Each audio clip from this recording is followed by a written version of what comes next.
Olá, pessoal! Essa é uma continuação da videoaula sobre potencial elétrico, a parte 2. E nessa continuação da videoaula, nós vamos estudar como calcular o potencial elétrico gerado por distribuições de carga elétrica. Nesse primeiro exemplo, temos uma barra isolante que está com uma carga elétrica positiva. A carga elétrica da barra é igual a Q. Então você tem uma pequena barra aqui, em que tem um comprimento L, espessura muito fina, então apenas como se fosse uma vareta, cujo comprimento é igual a L. O objetivo desse exemplo é permitir o cálculo do potencial elétrico gerado por essa barra, por essa vareta carregada, isolante, nesse ponto P. Esse ponto P ele está a uma altura Y dessa barra. Temos então que a carga elétrica desse objeto é Q, dessa vareta é Q, o comprimento é L. Essa carga ela está distribuída uniformemente ao longo do comprimento.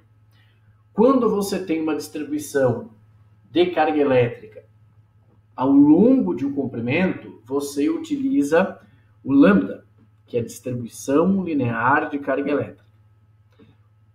Como vamos então calcular o potencial elétrico gerado por uma distribuição de carga elétrica? Vamos relembrar um pouco como nós fazíamos com o campo elétrico. Nós dividíamos essa barra em infinitos pedacinhos, em pedaços muito pequenos, que nós chamávamos de dQ, e cada dQ, cada elemento de carga, produzia um elemento de campo elétrico. Dependendo do ponto, buscávamos, se possível, alguma simetria. Se não fosse possível, calculávamos o campo elétrico em X, em Y, e calculávamos posteriormente o campo elétrico resultante. O que faremos nessa situação? Nessa situação, vamos considerar algo semelhante. Entretanto, com o potencial elétrico, você não precisa fazer a soma vetorial. Basta você fazer a soma algébrica dos potenciais produzidos por cada elemento de carga. Vamos elaborar então um desenho. Primeiramente, essa carga elétrica ela está distribuída ao longo desse comprimento. Vamos utilizar um eixo X aqui e vamos pensar inicialmente num elemento de carga. Então, esse elemento de carga, um elemento infinitesimal, vamos chamar esse elemento de dQ. Esse elemento dQ produz um potencial dV, um elemento de potencial, um potencial muito pequeno, infinitesimal, dV. Entretanto, esse elemento de carga, dQ, ele ocupa um espaço dx. E essa carga elétrica ela está distribuída nesse comprimento. Vamos utilizar então o lambda. O lambda é igual a carga dividido pelo comprimento. Esse comprimento é L.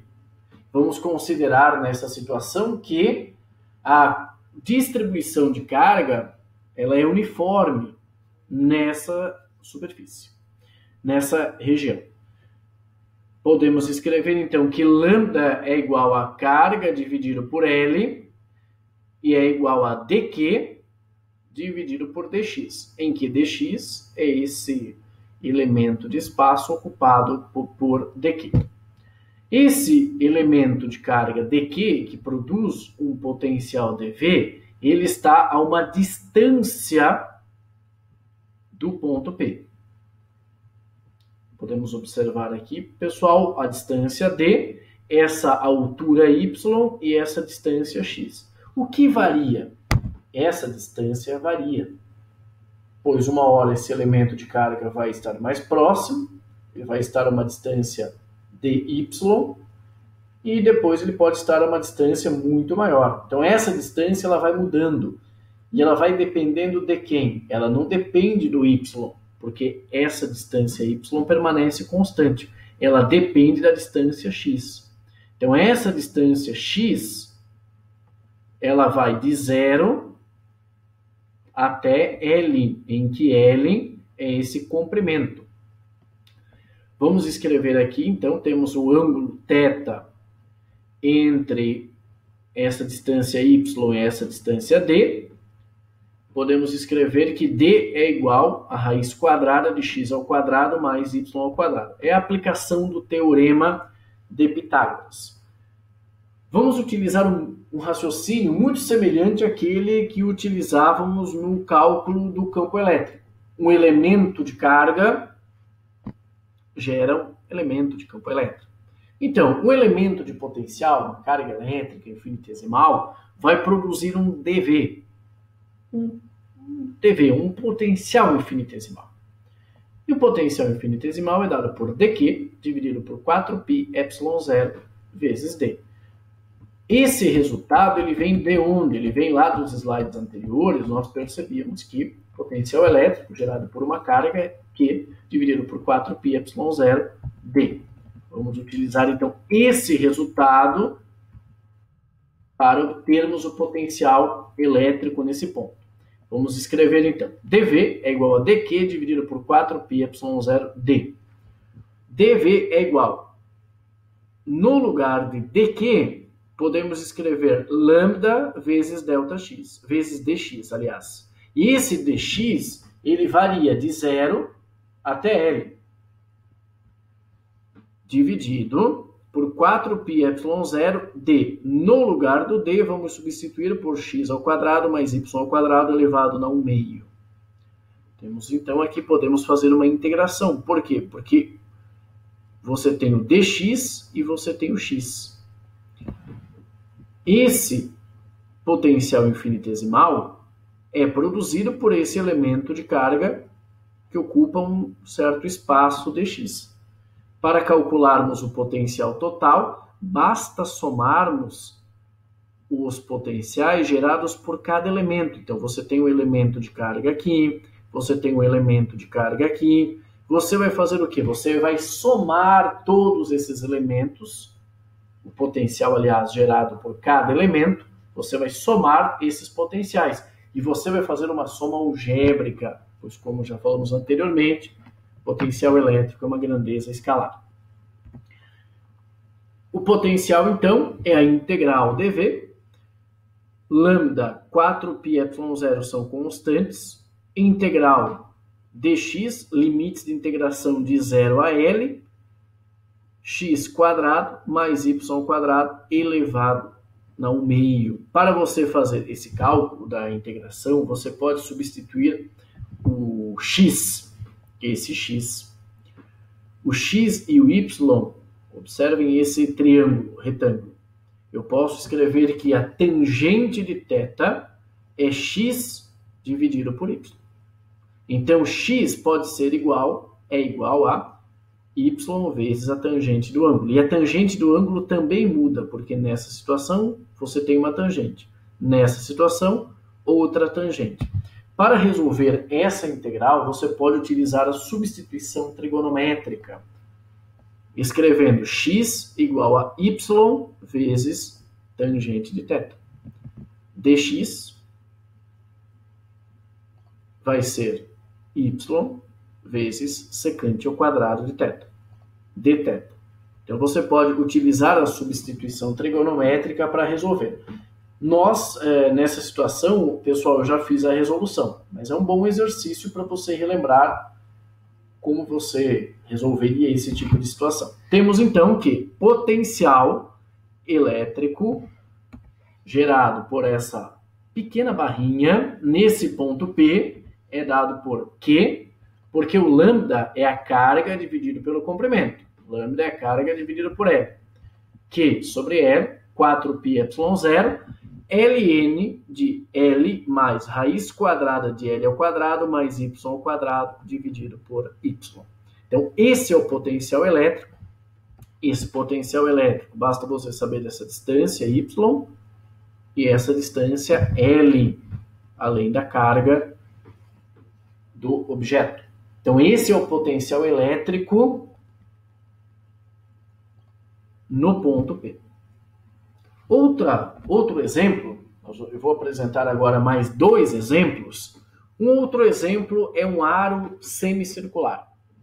Nesse aro semicircular, você tem um aro. Esse aro está com uma certa carga elétrica, vamos imaginar uma carga positiva, por exemplo, mas com carga negativa é exatamente o mesmo raciocínio. E você quer saber o potencial elétrico nesse ponto P. Essa carga elétrica ela está distribuída ao longo desse comprimento. E que comprimento é esse? Esse é uma semicircunferência. Então, esse comprimento, uma volta completa, é dado por 2 vezes π vezes r. Nessa situação, você tem meia circunferência. Então, esse comprimento é π vezes r. Vamos utilizar, então, lambda. Lambda vai ser a carga dividido pelo comprimento, ou seja, carga dividido por π vezes r. Cada elemento de carga está a uma distância do ponto P. Nós vamos utilizar o método utilizando integral, mas nessa situação você não precisaria usar a integral. Por quê? Porque cada ponto, elemento de carga dq, está à mesma distância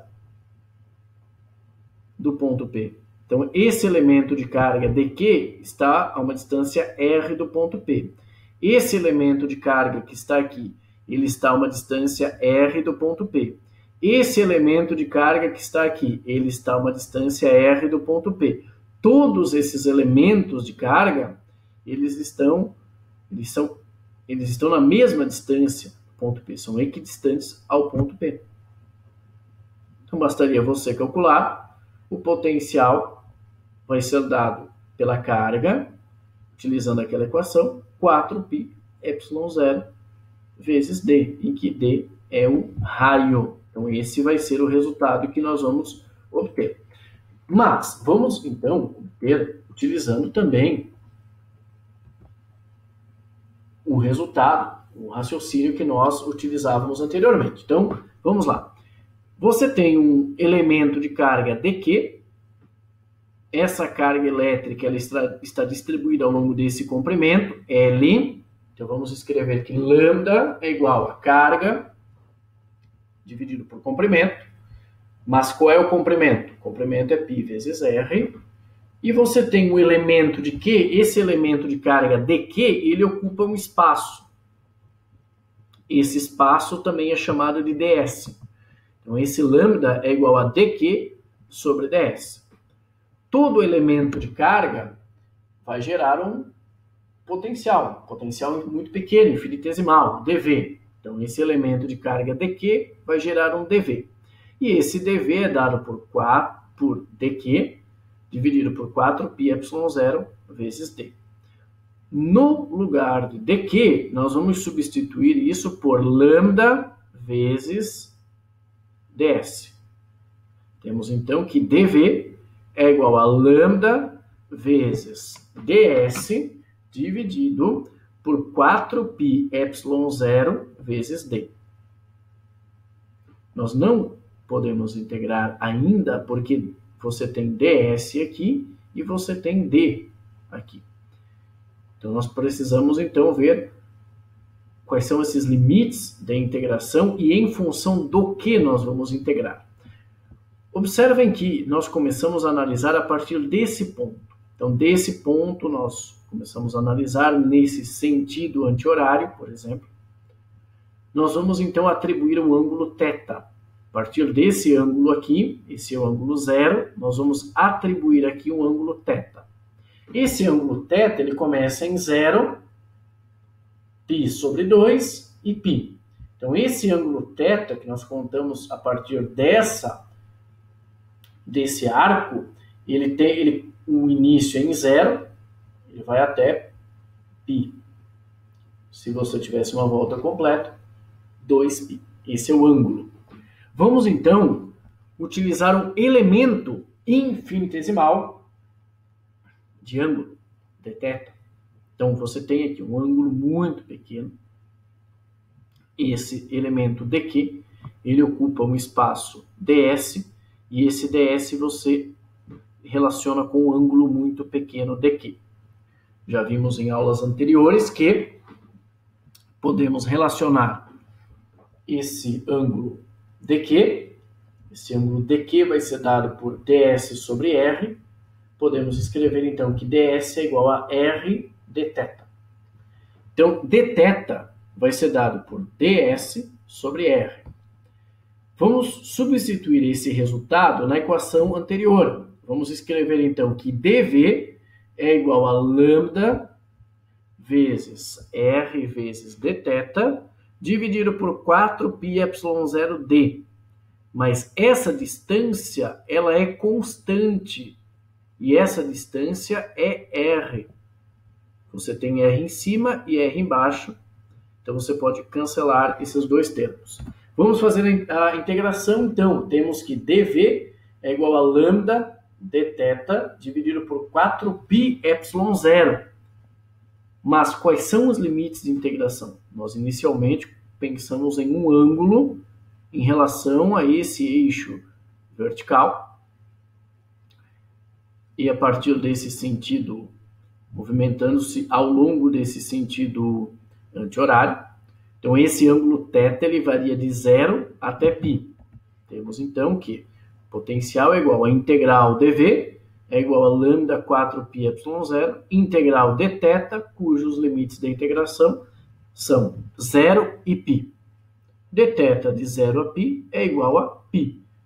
Resultado, então, lambda vezes π dividido por 4πε0. π em cima e o π embaixo você corta.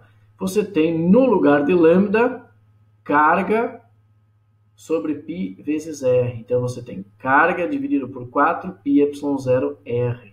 O que significa isso, pessoal? Significa que nessa situação, todos os pontos, você não precisaria usar integral, aqui foi uma aplicação. Você pode imaginar aqui que todos os pontos, eles estão à mesma distância do ponto P. É como se toda a carga elétrica estivesse, por exemplo, nesse ponto.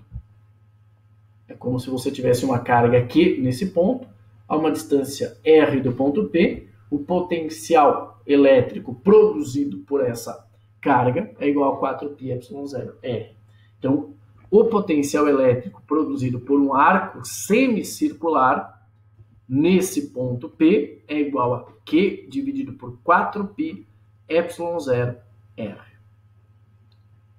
Último exemplo sobre o potencial elétrico é o potencial elétrico gerado por um disco isolante com sigma uniforme. Sigma é a distribuição de carga elétrica em uma superfície. Vamos considerar que o sigma, a distribuição de carga na superfície, ela é uniforme. Então, essa carga elétrica ela está distribuída uniformemente ao longo de uma superfície. Temos, então, uma superfície, um disco isolante, com uma carga Q, e queremos determinar qual é o potencial no ponto A. O potencial do ponto A está a uma distância h do centro do disco, e esse disco, o raio do disco vai de 0 até R. O que faremos nessa situação? Nessa situação, nós podemos resolver da seguinte forma. Nós vamos pensar nessa área como sendo uma soma de infinitos anéis. Então, você tem um anelzinho de raio 0, você tem um anel que vai aumentando o raio, você vai somar, cada anelzinho tem uma espessura dr, ok? E essa área aqui, ela vai ser preenchida somando infinitos anéis com espessuras muito pequenas. O que nós vamos fazer é calcular o potencial gerado por um anel. Então, nós vamos fazer o seguinte raciocínio para resolver esse tipo de disco. Você poderia usar aqui também, existem outras formas, você pode pensar numa integral dupla, por exemplo, mas aqui você vai fazer o seguinte, você pode fazer assim. Você pode considerar esse anel dividido em vários anéis, onde você começa com o anel menor, vai aumentando o tamanho aqui do anel, depois você vai somando todos os anéis. E essa é uma soma escalar. No campo elétrico, você fazia algo muito semelhante. Você só observava a questão da simetria. Então, vamos observar aqui. Vamos definir aqui um pequeno anel, que tem um elemento, a espessura desse disco é desprezível. Estamos nos preocupando com a carga elétrica distribuída nessa superfície. Então, esse anel tem uma espessura dr. E esse anel tem um elemento de carga dq. Então, essa espessura dr no elemento de carga dq. O sigma é a distribuição de carga, que esse anel aqui ele tem uma espessura e um comprimento. O sigma é a distribuição de carga ao longo dessa área. No exemplo anterior, você tem sigma uniforme. Então, o sigma é a carga dividido pela área. E essa carga, Q, dividido pela área π vezes R ao quadrado. Mas, se você tem um elemento de carga, dq, você tem essa carga dq distribuída ao longo dessa área em azul. Então, você tem uma área em azul, dq. Podemos escrever, então, o sigma como sendo igual a dq sobre dA. Todo elemento de carga vai produzir um potencial elétrico, um dV. Então, esse elemento de carga dq, todos esses pontos, esses elementos aqui, esses pontos desse anel, produzem, aliás, um potencial no ponto P, no ponto A. Então, dV é igual a dq dividido por 4πε0 d. dq, nós vamos substituir esse dq por sigma dA. Sigma é constante. dA é esse elemento de área. Vamos ver mais adiante como vamos calcular esse elemento de área. Dividido por 4πε0. A distância de todos esses pontos do anel é igual até o ponto A. Então, essa distância é d, nesse ponto, nesse ponto, nesse ponto, nesse ponto. E essa distância é dada por raiz quadrada de y ao quadrado mais r ao quadrado. Vamos, então, substituir. dV é igual a sigma dA dividido por 4πε0, r ao quadrado mais y ao quadrado elevado ao meio. Nós ainda não conseguimos integrar porque você tem um dA e você tem o r e o y. Agora, o que é o dA? Então, nós vamos pensar no seguinte. Utilizamos aqui um elemento de área dA. Esse elemento de área dA, ele tem uma espessura que nós vamos chamar de dr. Ele tem um lado dr. E ele tem um comprimento. Então, é como se você pegasse um papel aqui e enrolasse ele, né? Você poderia fazer um desenho, você obteria essa figura. Então, o que acontece nessa situação? Ele tem uma espessura aqui dr, ok? E você tem esse comprimento 2πr. Então, o elemento de área dA, esse elemento de área dA, ele vai ser fornecido por 2πr, que é esse comprimento, vezes dr. Esse elemento, esse anel aqui, você tem um elemento de área dA, e esse dA vai ser fornecido por 2πr, que é o comprimento, vezes dr. Vamos substituir, então, essa equação. dV é igual a sigma dA dividido por 4πε0, r ao quadrado mais y ao quadrado elevado ao meio.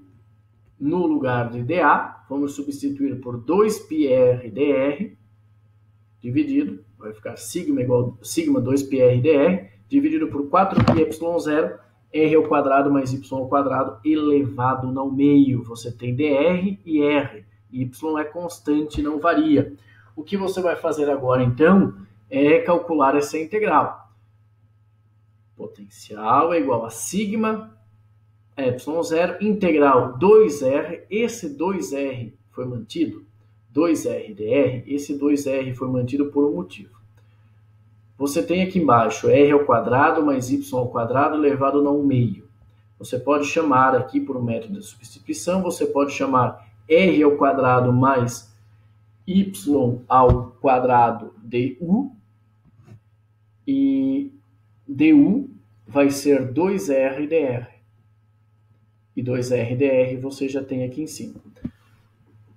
Os limites de integração vai de 0, porque esse elemento Rzinho ele vai de 0 até R. Os limites de integração, 0 até R.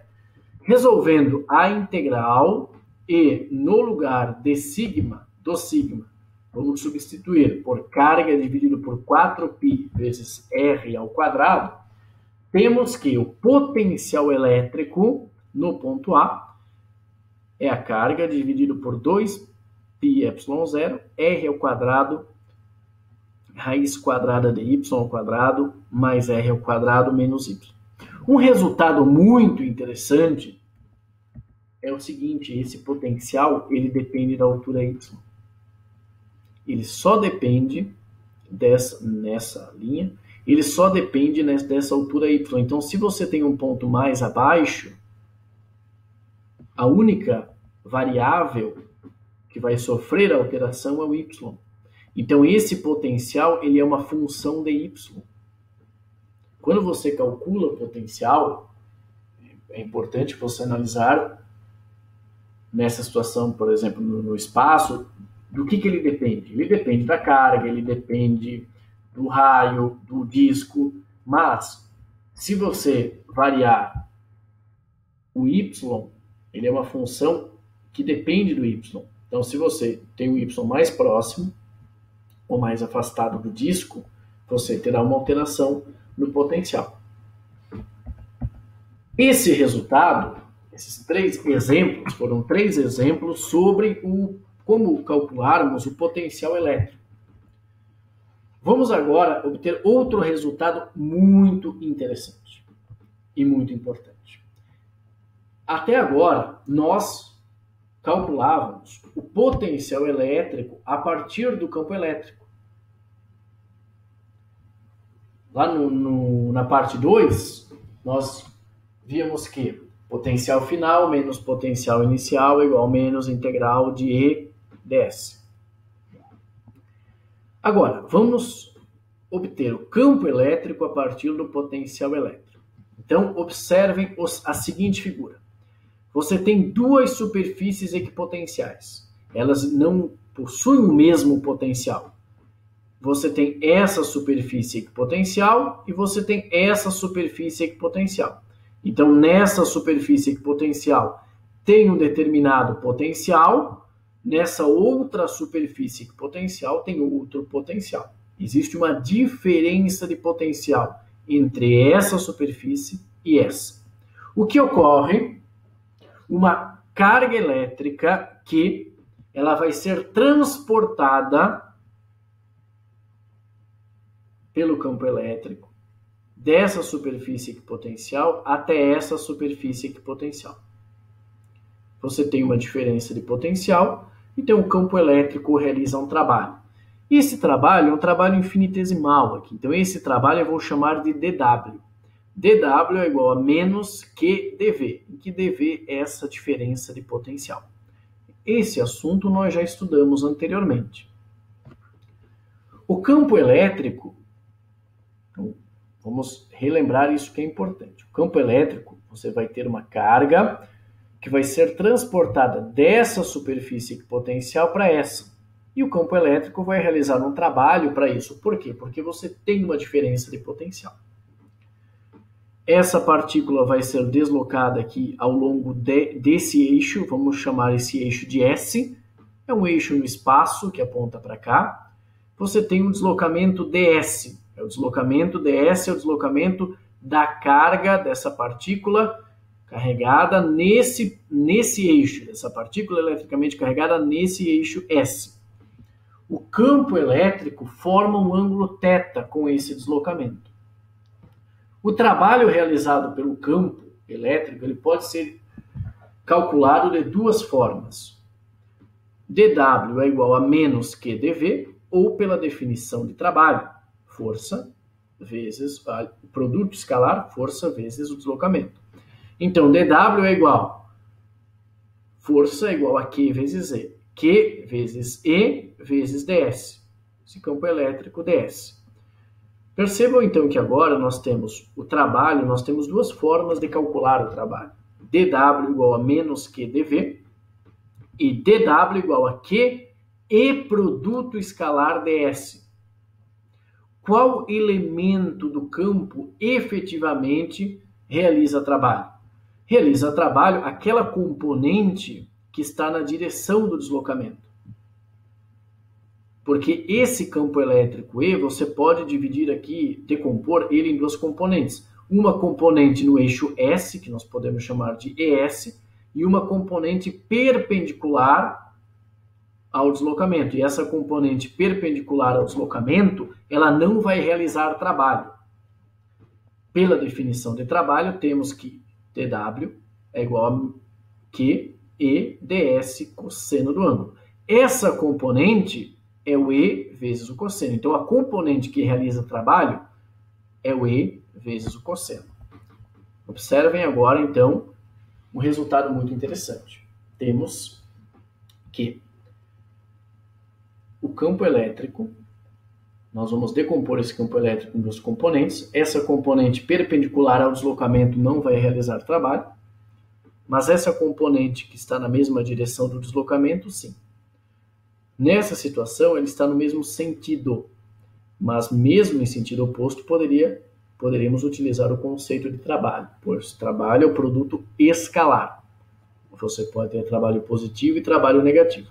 Nessa situação, você tem o seguinte: esse ES, esse campo nessa direção S, forma um ângulo zero em relação ao vetor ds. Eles estão no mesmo sentido, são paralelos. Estão apontando para o mesmo sentido. O que ocorre então? Nós vamos analisar agora esse campo elétrico que está apontando aqui no mesmo sentido do deslocamento, nessa mesma direção também. Então, dW é igual a menos Q dV, que é o resultado que nós obtivemos anteriormente. E o que importa em termos de trabalho é essa componente na direção do deslocamento. Essa componente ao longo desse eixo S, esse eixo que está no espaço. Você tem agora esse campo, observem esse sentido aqui no espaço. Vamos escrever então aqui esse dW é igual a Q vezes ES vezes ds. O trabalho, tanto faz você calcular o trabalho dessa forma ou dessa forma. Podemos escrever, então, que o campo elétrico, o módulo do campo elétrico, é igual a menos a variação do potencial, dV por ds.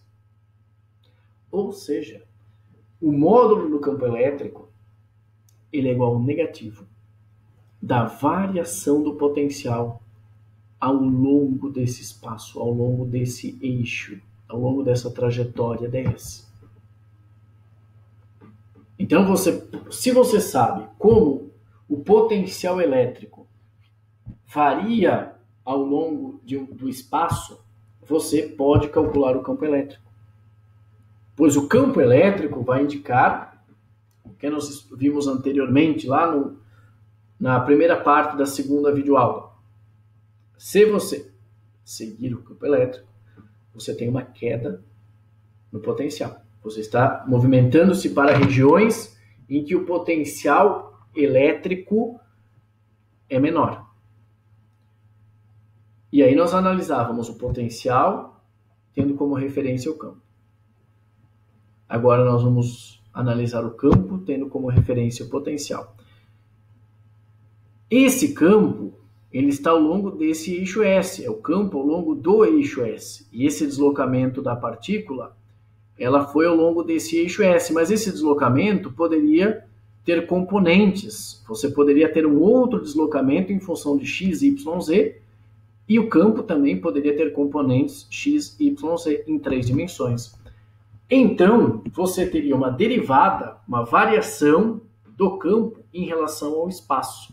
O campo elétrico, então, o módulo do campo elétrico aqui, é fornecido pela derivada parcial do potencial em relação ao eixo x. Se você quer calcular o valor do campo em x, basta você fazer menos a derivada parcial de v, e esse v ele pode variar com x, y, z em relação ao x. Se não tem variação com o x, o campo elétrico em x é zero. O campo elétrico em y, o módulo vai ser dado por menos derivada parcial de v, x, y, z em relação a y, e a mesma coisa ocorre com o z. O campo elétrico, então, ele vai ter componentes. Por quê? Porque o campo elétrico é uma grandeza vetorial, e no espaço tridimensional, x, y, z, você tem um campo elétrico com componentes em x, y e z. Essa componente pode até ser zero, mas, quando você vai representar um vetor, você pode representar um vetor em função dos... Você vai representar os vetores em função dos componentes, se você quiser. Podemos escrever, então, que o vetor campo elétrico é menos o gradiente do potencial. Você tem o menos o gradiente. O que isso significa? A variação do potencial elétrico no espaço, o negativo dessa variação numa determinada direção, num determinado eixo, fornece o campo elétrico naquele eixo, como o campo elétrico varia ao longo daquele eixo. Então, essa é uma aplicação interessante quando a gente utiliza o gradiente, porque o gradiente do potencial vai incluir esses três termos. E aí nós vamos definir, então, o campo elétrico a partir do potencial elétrico. Até agora, o que nós fazíamos?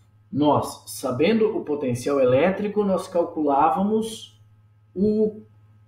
sabendo o campo elétrico, nós calculávamos o potencial elétrico. Mas você pode também, sabendo o potencial elétrico, você pode calcular o campo elétrico. Lembrem disso, à medida que você varia, você tem uma variação no potencial elétrico. Você tem uma variação do potencial elétrico ao longo de um certo eixo, você tem um campo elétrico. Se o potencial elétrico não varia ao longo do eixo x, o que significa isso? Que o valor do campo elétrico em x é zero. E esse sinal é bem interessante. Esse sinal é o que nós estávamos falando anteriormente. Quando você segue a linha do campo elétrico, quer dizer, quando você está movimentando-se ao longo de um trajeto e você percebe que o potencial está diminuindo, então você tem aqui uma variação em relação a esse espaço negativo, você está indo no sentido do campo elétrico. Se essa variação é negativa, aqui vai ser negativo, você tem o menos. Então você tem, à medida que você movimenta-se ao longo da linha do campo elétrico, ao longo desse sentido do campo elétrico, você tem uma queda no potencial. Um resultado interessante, então temos que o campo elétrico pode ser fornecido por menos o gradiente do potencial.